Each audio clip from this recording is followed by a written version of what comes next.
So మన first topic భారత రాజ్యాంగ పూర్వ చరిత్ర. సో ఫస్ట్ ఆఫ్ ఆల్ రాజ్యాంగం. సో మరి రాజ్యాంగం అనే భావనని, కాన్సెప్ట్, సో భారత రాజ్యాంగం అనే భావనని ప్రపంచానికి పరిచయం చేసిన వారు, ఆ కాన్సెప్ట్ను డెవలప్ చేసిన వారు అరిస్టాటిల్. ఎవరండి? అరిస్టాటిల్.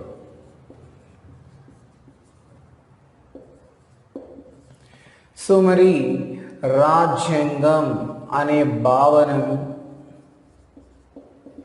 అలాగే రాజ్యాంగం అనే భావనను అభివృద్ధి పరిచిన వారు, సో రాజ్యాంగం అనే భావనను ప్రపంచానికి పరిచయం చేసిన వారు, ఆ భావనపై ప్రజలలో ఒక అవగాహన కల్పించిన వారు అరిస్టాటిల్.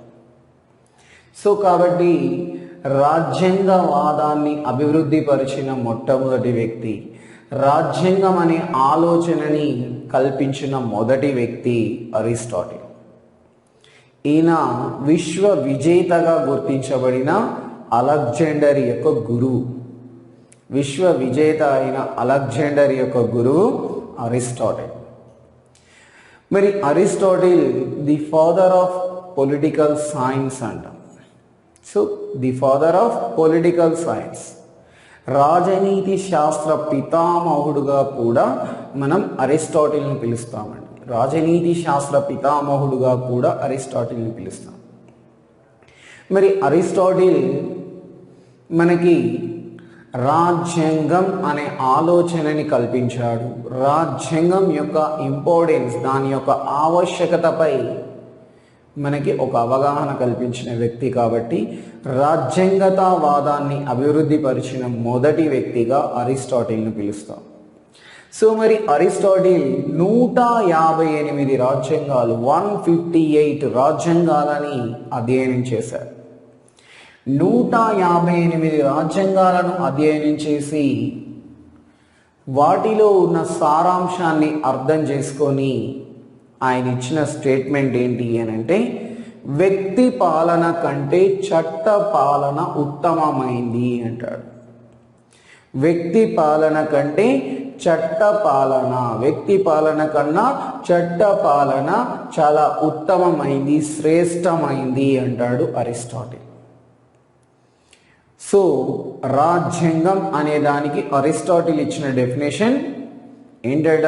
అరిస్టాటిల్ ఇచ్చిన నిర్వచనం, వ్యక్తి పాలన కంటే చట్ట పాలన ఉత్తమమైంది. చట్టం యొక్క పాలన ఉత్తమమైంది. చట్టం అంటే రాజ్యాంగం అందని అర్థం. మనం ఇందాకే డిస్కస్ చేసాం కదా, రాజ్యాంగం అంటే మూల శాసనం. చట్టాలన్నింటికీ మూలమైంది రాజ్యాంగం. చట్టాలన్నింటికీ మూలమైంది రాజ్యాంగం. కాబట్టి రాజ్యాంగాన్ని మూల శాసనం అంటారు. సో కాబట్టి రాజ్యాంగం అనేది కూడా ఒక చట్టమే. రాజ్యాంగం అనేది కూడా ఒక చట్టమే. కాబట్టి రాజ్యాంగాన్ని అత్యున్నతమైన చట్టం అంటారు. రాజ్యాంగాన్ని అత్యున్నతమైన చట్టం లేదా మూల శాసనం అనే పేర్లతో కూడా పిలుస్తారు. కాబట్టి ఇక్కడ అరిస్టాటిల్ ఏం చెప్తున్నారు అంటే, వ్యక్తి పాలన కంటే చట్ట పాలన శ్రేష్టమైంది, ఉత్తమమైంది, సమర్థవంతమైంది అని చెప్తున్నాడు. ఎందుకు? వ్యక్తి పాలన అంటే ఏంటి? రాజరికం. మరి ఆ రాజరిక వ్యవస్థలో రాజు స్వార్థపరుడిగా మారొచ్చు, రాజు అవివేకవంతుడై ఉండొచ్చు. సో కాబట్టి దానివల్ల సమర్థవంతమైన పాలన, శ్రేష్టమైన పాలన అందించడం సాధ్యం కాదు అని చెప్పి భావించాడు అరిస్టాటిల్. సో కాబట్టి వ్యక్తి పాలన అంటే రాజరిక వ్యవస్థ అని అర్థం. మరి ఆ రాజరిక వ్యవస్థలో పాలకుడు రాజు ఆ వ్యక్తికి సద్గుణాలు ఉండొచ్చు, అలాగే ఇక్కడ సద్గుణపరుడు కాకపోవచ్చు. సో కాబట్టి రాజు స్వార్థపరుడై పరిపాలించవచ్చు, రాజు అసమర్థుడై పరిపాలించవచ్చు. సో కాబట్టి స్వార్థపరుడైన రాజు కిరాతకుడుగా, ఒక డిక్టేటర్గా, నియంతగా మారుతాడు. కాబట్టి ఉత్తమమైన పరిపాలన, ఆదర్శవంతమైన పరిపాలన అందించడం సాధ్యం కాదు. సో ఇక రాజు స్వార్థపరుడైతే నియంతగా మారుతాడు. రాజు అవివేకుడైతే, తెలివిహీనుడైతే, తెలివి తక్కువ వ్యక్తి అయితే, పరిపాలన ఏం చేయాలో తెలియక, ఎలా చేయాలో తెలియక అసమర్థ పాలన అందించవచ్చు, సమర్థవంతమైన పాలన అందించలేకపోవచ్చు. కాబట్టి సో వ్యక్తి పాలన అనేది అంత శ్రేష్టమైంది కాదు అంటున్నాడు అరిస్టాటిల్. చట్ట పాలనే శ్రేష్టమైంది అంటున్నాడు. అంటే రాజ్యాంగం ద్వారా నిర్వహించబడే పరిపాలన చాలా ఉత్తమమైంది, ప్రయోజనకరమైంది, శ్రేష్టమైంది అని చెప్తున్నాడు అరిస్టాటిల్. సో కాబట్టి ఆయన ఇచ్చిన స్టేట్మెంట్ ఏంటి? వ్యక్తి పాలన కంటే చట్ట పాలన ఉత్తమమైంది, శ్రేష్టమైంది అంటున్నాడు అరిస్టాటిల్.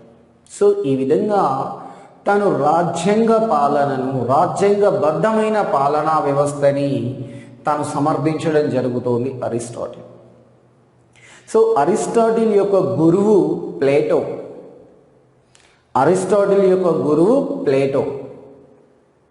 మరి ఆ ప్లేటో తన రిపబ్లిక్ అనే గ్రంథంలో ఆయన వ్యక్తి పాలనను సపోర్ట్ చేశాడు, రాజరిక పాలనను సపోర్ట్ చేశాడు. మరి ఆయన ఏమంటున్నాడు? ఆయన పరిపాలనకు సంబంధించి ప్లేటో ఇచ్చిన డెఫినేషన్ ఏంటి అని అంటే, ఒక తాత్వికుడు రాజు కావచ్చు, లేదా రాజు తాత్వికుడు అయి ఉండొచ్చు, కానీ తాత్వికుడు మాత్రమే పరిపాలించాలి అంటాడు. అంటే విజ్ఞానవంతుడు, తాత్వికుడు అంటే ఎవరై ఉండాలి? విజ్ఞానవంతుడు, జ్ఞానవంతుడైన వ్యక్తి పాలకుడుగా ఉండాలి. కాబట్టి తాత్వికుడు పాలకుడు కావచ్చు, పాలకుడు తాత్వికుడై ఉండొచ్చు.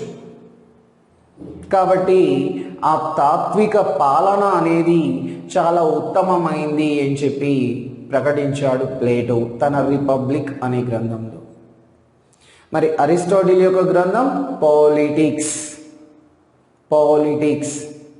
సో మరి అరిస్టాటిల్ తన పాలిటిక్స్ అనే గ్రంథంలో ఈయనేమంటున్నాడు? వ్యక్తి పాలన కంటే చట్ట పాలన ఉత్తమమైంది, వ్యక్తి పాలన కంటే చట్ట పాలన ఉత్తమమైంది. కాబట్టి చట్టబద్ధ పాలన అంటే రాజ్యాంగబద్ధ పాలన చాలా సమర్థవంతమైంది, ఉత్తమమైంది అని చెప్పి వాదిస్తున్నాడు ఇక్కడ అరిస్టాటిల్.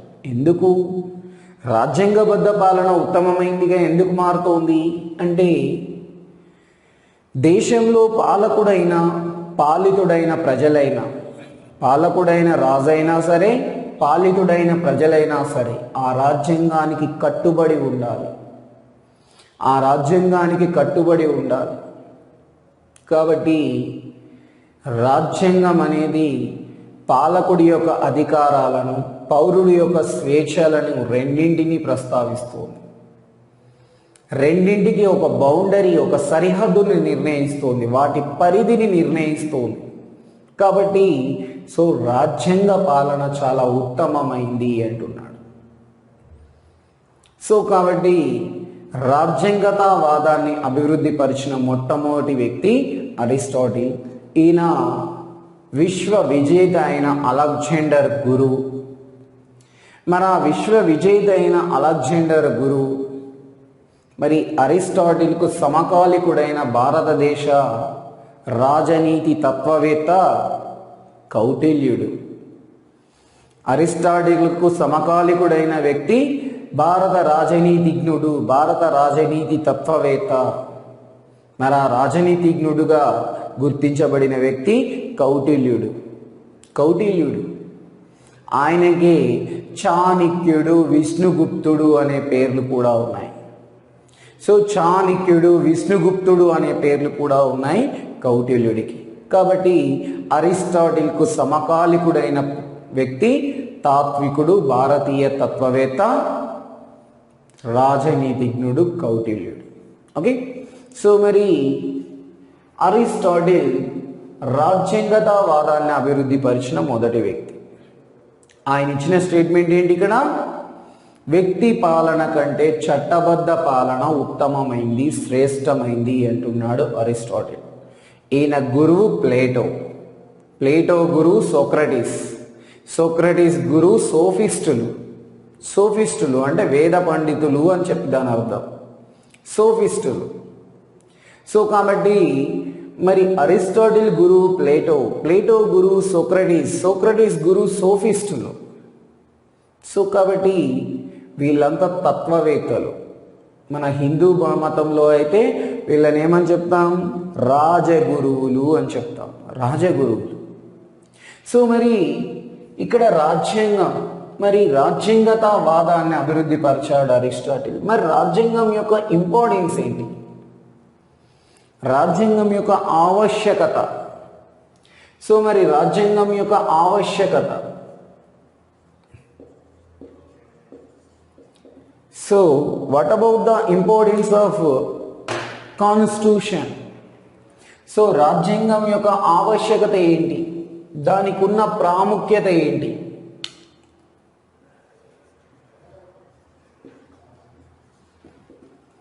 సో మరి రాజ్యాంగానికి ఉన్న ఆవశ్యకత, రాజ్యాంగానికి ఉన్న ప్రాముఖ్యత ఏంటి అనేది మనం ఇక్కడ చూద్దాం. అంటే దీనివల్ల కలిగే ప్రయోజనాలు ఏంటివి, రాజ్యాంగం వల్ల కలిగే ప్రయోజనాలు ఏంటివి అనేది కూడా మనం ఇక్కడ డిస్కస్ చేయాలి. సో కాబట్టి రాజ్యాంగం యొక్క ఆవశ్యకత అంటే రాజ్యాంగం వల్ల కలిగే ప్రయోజనాలు ఏమై ఉంటాయి? సో నెంబర్ వన్ రాజ్యాంగం వల్ల కలిగే ప్రయోజనాలలో నెంబర్ వన్ ప్రభుత్వ అధికారాలు. సో ప్రభుత్వ అధికారాల పైన పరిమితులు విధిస్తుందండి. ప్రభుత్వ అధికారాల పైన పరిమితులు విధిస్తోంది రాజ్యాంగం. అంటే ప్రభుత్వం ఏమి చెయ్యాలి, ఏమి చెయ్యొద్దు, ప్రభుత్వం ఏమి చెయ్యొచ్చు, ఏమి చెయ్యకూడదు అనే ఒక వివరణ ఇస్తోంది రాజ్యాంగం. కాబట్టి ప్రభుత్వానికి విస్తృతమైన అధికారాలు లేవు అని చెప్తోంది రాజ్యాంగం. కాబట్టి ప్రభుత్వ అధికారాలకి పరిమితులను నిర్ణయిస్తోంది, ప్రభుత్వ అధికారాలకు పరిమితులను విధిస్తోంది. అలాగే కేంద్ర రాష్ట్ర ప్రభుత్వాల మధ్య అధికారాలను పంపిణీ చేస్తోంది. సో కేంద్ర రాష్ట్ర ప్రభుత్వాల మధ్య అధికారాలను పంపిణీ చేస్తోంది. అంటే కేంద్రానికి ఏ అంశాలపైన అధికారం ఉంటుంది, రాష్ట్రానికి ఏ అంశాలపైన అధికారం ఉంటుంది అనే ఒక స్పష్టత ఇవ్వడం జరుగుతుంది రాజ్యాంగం. ఎందుకు? కేంద్రానికి ఏ అంశాలపైన అధికారం ఉంటుంది అనేది డిసైడ్ చేసింది అని అంటే దానికి ఒక పరిధి, ఒక బౌండరీ అనేది డిసైడ్ చేస్తుంది. రాష్ట్రానికి ఏ అంశాలపైన అధికారం ఉంటుంది అనేది నిర్ణయిస్తోంది. కాబట్టి ఆ రాష్ట్ర ప్రభుత్వానికి కూడా ఒక పరిధి, ఒక బౌండరీ అనేది డిసైడ్ చేయడం జరుగుతుంది. సో ఈ రకంగా కేంద్రానికి రాష్ట్రానికి మధ్య అధికారాలను పంపిణీ చేసి ఆ కేంద్ర రాష్ట్ర ప్రభుత్వాలకి వాటి అధికార పరిధిని నిర్ణయిస్తోంది, వాటి అధికార పరిధిని నిర్ణయిస్తోంది. అలాగే చట్ట సమానత్వాన్ని అమలుపరుస్తోందండి. సో చట్ట సమానత్వం,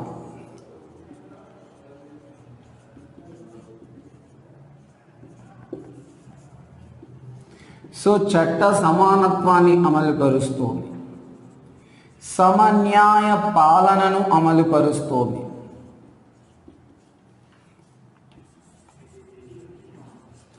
సో చట్ట సమానత్వాన్ని అమలుపరుస్తోంది, సమన్యాయ పాలనను అమలుపరుస్తోంది. చట్ట సమానత్వం అంటే ఏంటి? పాలకుడైనా పాలితునికైనా ఒకే రకమైన చట్టాన్ని వర్తింపచేయటం, ఒకే రకమైన శిక్షలను విధింపచేయటం, ఒకే రకమైన శిక్షా స్మృతిని అమలుపరచడం.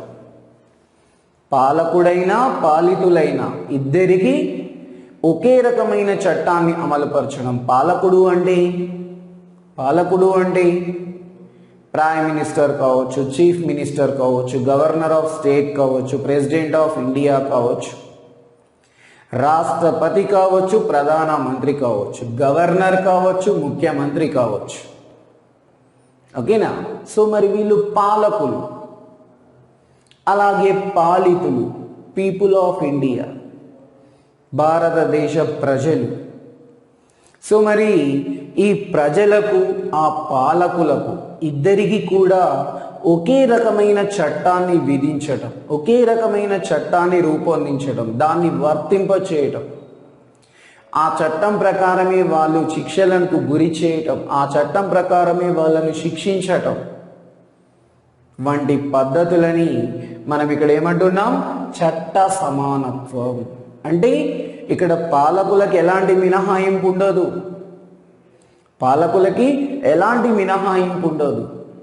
ఎందుకంటే పాలకుడైనా పాలితుడైనా బోత్ ఆర్ ఇండియన్ సిటిజన్స్.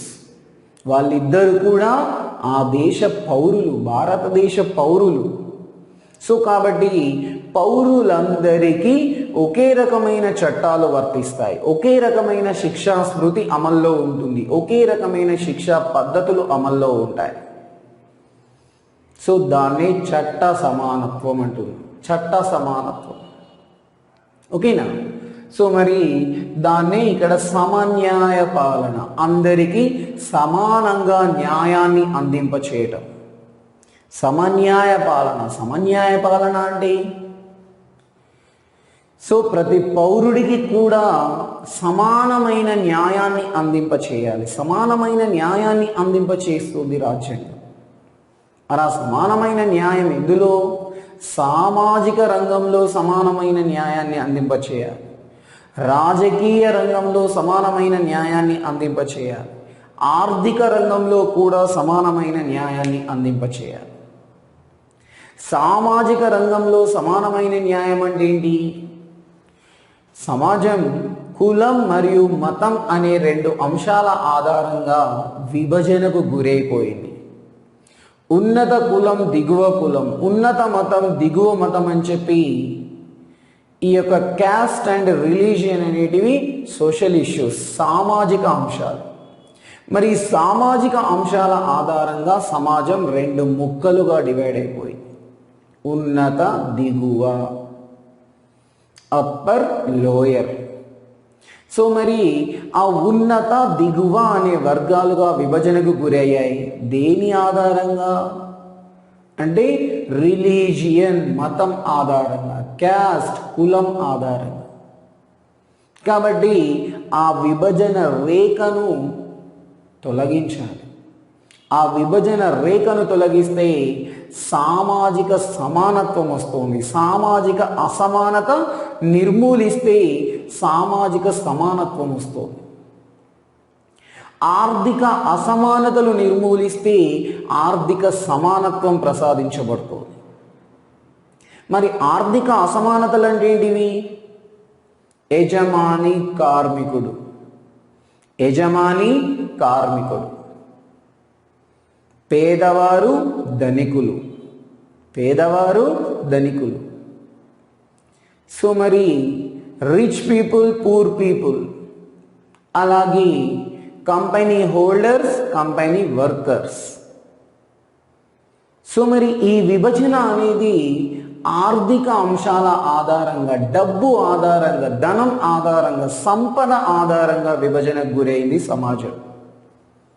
సంపన్న వర్గం, పేద వర్గం, యాజమాన్య వర్గం, కార్మిక వర్గం.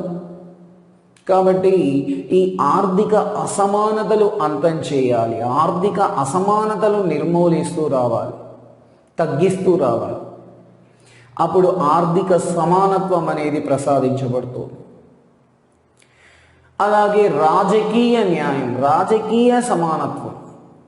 మరి ఆ రాజకీయ సమానత్వం అంటే రాజకీయ పదవులు ఒక వ్యక్తికి, ఒక కుటుంబానికి, ఒక కులానికి, ఒక వర్గానికి మాత్రమే పరిమితమైతే అది రాజకీయ అసమానత అవుతుంది.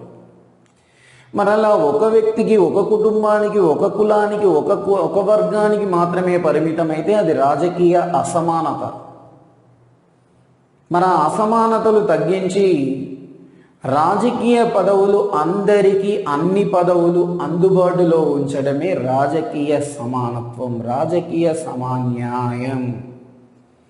సో కాబట్టి సమన్యాయ పాలన అంటే ప్రతి పౌరుడికి సామాజిక, ఆర్థిక, రాజకీయ రంగాలలో న్యాయాన్ని అందించాలి. ఆ సామాజిక, ఆర్థిక, రాజకీయ రంగాలలో ఉన్న అసమానతలు తగ్గించి సమానత్వాన్ని సాధిస్తే అదే సమన్యాయం అంటున్నాం.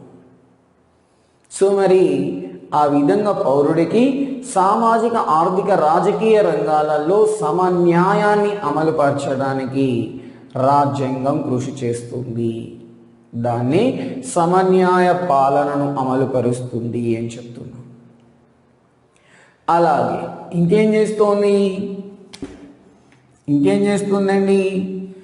వ్యక్తి వికాసానికి తోడ్పడే ప్రాథమిక హక్కులను కల్పిస్తోంది. వ్యక్తి వికాసానికి తోడ్పడే ప్రాథమిక హక్కులను కల్పిస్తోంది. అలాగే వ్యక్తి ప్రవర్తనను క్రమబద్ధీకరిస్తూ వ్యక్తికి విధులను కూడా గుర్తు చేస్తోంది. వ్యక్తి ప్రవర్తనని క్రమబద్ధీకరించడానికి ఆ వ్యక్తికి విధులను కూడా గుర్తు చేస్తోంది రాజ్యాంగం. కాబట్టి సో వ్యక్తి వికాసానికి తోడ్పడే హక్కులను కల్పిస్తోంది. వ్యక్తి ప్రవర్తనను క్రమబద్ధీకరించడానికి అవసరమైన విధులను కూడా గుర్తు చేస్తోంది. రాజ్యాంగం. అలాగే మరి రాజ్యాంగం యొక్క విశిష్టత, ఆ రాజ్యాంగం యొక్క ఉత్తమ లక్షణాలు పరిరక్షించబడాలి దీర్ఘకాలంలో. సో మరి ఆ రాజ్యాంగానికి ఉన్న ప్రత్యేకతలు, ఆ రాజ్యాంగంకు ఉన్న విశిష్టతలని పరిరక్షించబడాలి, భవిష్యత్ తరాలకు సురక్షితంగా అందించబడాలి. మరి పరిరక్షించడానికి, సురక్షితంగా అందించడానికి ఖచ్చితంగా ఒక వ్యవస్థ కావాలి. అదే న్యాయ వ్యవస్థ. స్వతంత్ర ప్రతిపత్తి కలిగిన న్యాయ వ్యవస్థ కావాలి. సో మరి ఆ స్వతంత్ర ప్రతిపత్తి కలిగిన న్యాయ వ్యవస్థ ఎందుకు అవసరమవుతుంది అనంటే రాజ్యాంగం యొక్క ఉత్తమత లక్షణాలు, రాజ్యాంగం యొక్క ఉత్తమ లక్షణాలు, రాజ్యాంగం యొక్క పవిత్రతను, రాజ్యాంగం యొక్క ఉత్తమ ఆదర్శాలని సురక్షితంగా భవిష్యత్ తరాలకు అందించడానికి స్వతంత్ర ప్రతిపత్తి కలిగిన న్యాయ వ్యవస్థ అవసరమవుతోంది. కాబట్టి ఆ స్వతంత్ర ప్రతిపత్తి కలిగిన న్యాయ వ్యవస్థని ఏర్పాటు చేస్తోంది. దాని విధి విధానాలను నిర్ణయిస్తోంది రాజ్యాంగం.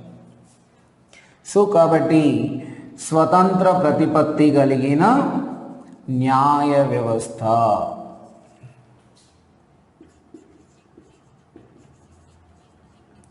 స్వతంత్ర ప్రతిపత్తి కలిగిన న్యాయ వ్యవస్థ. ఓకేనా? సో కాబట్టి రాజ్యాంగం యొక్క ఉత్తమ ఆదర్శాలు, రాజ్యాంగం యొక్క ఉత్తమ లక్షణాలు, అలాగే ఆ రాజ్యాంగం యొక్క ఆదర్శ భావాలు అవన్నీ కూడా సురక్షితంగా భవిష్యత్ తరాలకు అందించడానికి స్వతంత్ర ప్రతిపత్తి కలిగిన న్యాయ వ్యవస్థ అవసరమవుతోంది. కాబట్టి మరి ఆ స్వతంత్ర ప్రతిపత్తి కలిగిన న్యాయ వ్యవస్థను ఏర్పాటు చేసి ఆ రాజ్యాంగం యొక్క ఉత్తమ ఆదర్శాలని, ఆ రాజ్యాంగం యొక్క ఉత్తమ నియమాలని భవిష్యత్ తరాలకు సురక్షితంగా అందించడానికి తోడ్పడుతోంది. ఇక రాజ్యాంగంకు ఉన్న ప్రత్యేకత ఏంటి అనంటే రాజ్యాంగం అనేది ఒక స్పష్టమైన నియమావళి. సో రాజ్యాంగానికి ఉన్న ప్రత్యేకత ఏంటంటే ఇక్కడ దానికి ఒక నిర్దిష్టత అనేది ఉంటుంది. ఒక స్పష్టత అనేది ఉంటుంది. సో కాబట్టి రాజ్యాంగం యొక్క ప్రత్యేకతలు ఒక నిర్దిష్టత, ఒక స్పష్టత, ఒక శాశ్వతత్వం అనేది ఉంటుంది. సో కాబట్టి రాజ్యాంగానికి ఉన్న ప్రత్యేకతలు లేదా దాని లక్షణాలు ఒక నిర్దిష్టత, స్థిరత్వం, ఒక స్పష్టత, క్లారిటీ, అలాగే శాశ్వతత్వం, భవిష్యత్ తరాలకి అది నిరంతరం తన ఉత్తమ ఆదర్శాలని వాళ్ళకు చేరుస్తూ వెళ్తుంది. కాబట్టి శాశ్వతత్వం, నిర్దిష్టత, స్పష్టత అనేది రాజ్యాంగం యొక్క ఆదర్శాలు, ఉత్తమ లక్షణాలు. సో మరి ఇవి రాజ్యాంగానికి ఉన్న అత్యున్నత ఆవశ్యక అంశాలు అని చెప్పొచ్చు. అంటే రాజ్యాంగం యొక్క ఇంపార్టెన్స్ ఏంటివి అని అంటే ఇవి. ఓకేనా? సో కాబట్టి రాజ్యాంగం యొక్క ఆవశ్యకత అంటే ఇది. సో మరి ఇంతకీ రాజ్యాంగం అంటే ఏంటి? What about the constitution? So ఇంతకీ రాజ్యాంగం అంటే ఏంటి? What about the constitution? So మరి రాజ్యాంగం అనే దానికి ఒక డెఫినేషన్ ఇవ్వాలి కదా. సో రాజ్యాంగం అనే దానికి ఒక డెఫినేషన్ ఇవ్వాలి కదండి. కాబట్టి రాజ్యాంగం నిర్వచనం.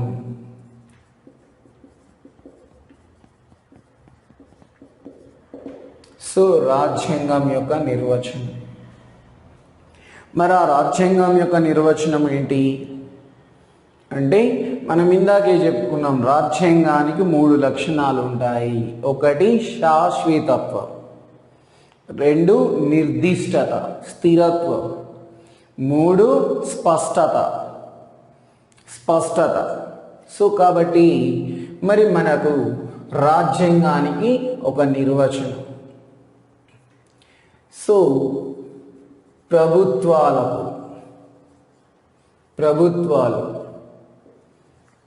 కల్పించిన అధికారాలు బాధ్యతలు,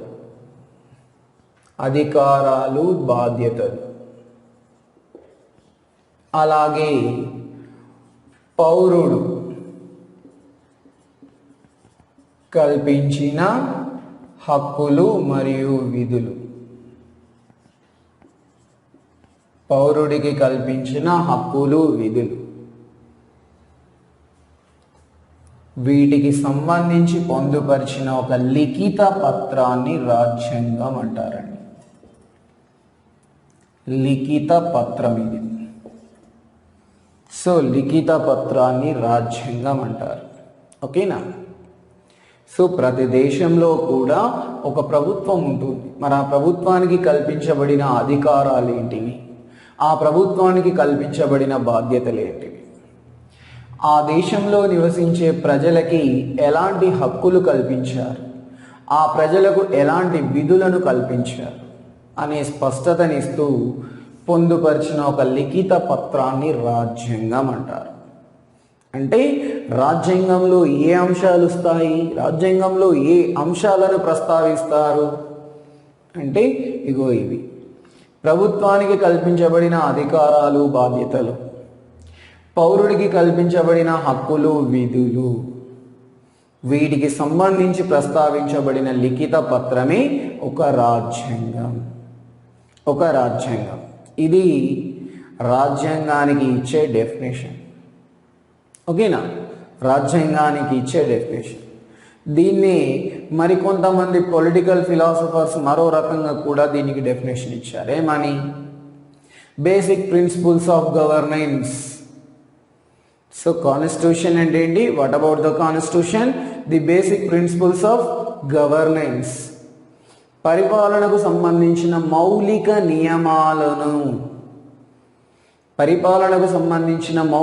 నియమాలనే రాజ్యాంగం అంటున్నారు. మరి ఆ మౌలిక నియమాలు అంటే ఏంటివి? ఇవే కదా, బేసిక్ ప్రిన్సిపల్స్ ఆఫ్ గవర్నెన్స్ అంటున్నాం. పరిపాలనకు సంబంధించిన మౌలిక నియమాలనే ఇక్కడ రాజ్యాంగం అంటున్నాం. సో మరి ఆ రాజ్యాంగంలో ఏ అంశాలు ఉంటాయి అని అంటే ఇది రాజ్యాంగానికి చేర్చబడిన ఒక నిర్వచనం.